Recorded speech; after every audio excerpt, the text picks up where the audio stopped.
Insoluble substances that are heavier than liquid can be separated by sedimentation and decantation. So today we will perform an experiment to see the process of sedimentation and decantation.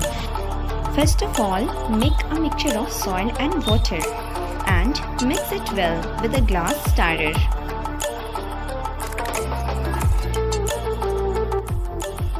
Now allow the mixture to stand undisturbed for some time. You can add a small piece of alum to increase the process of sedimentation. So here I am adding small pieces of alum inside it.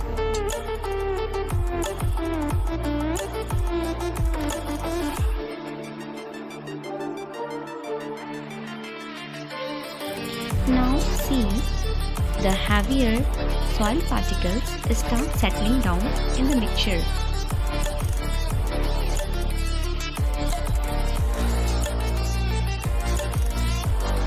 The process of settling down of heavier insoluble particle at the bottom of a liquid is called sedimentation.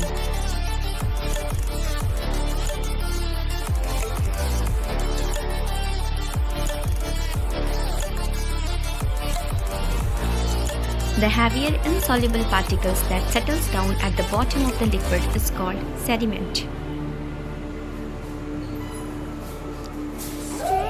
Now water is looking very clear. Now we will perform decantation. The process of pouring out a clear liquid from a waste shell after sedimentation without disturbing the sediments is called decantation. So let's pour it in another container. Now look inside this conical flask. The water is very clear.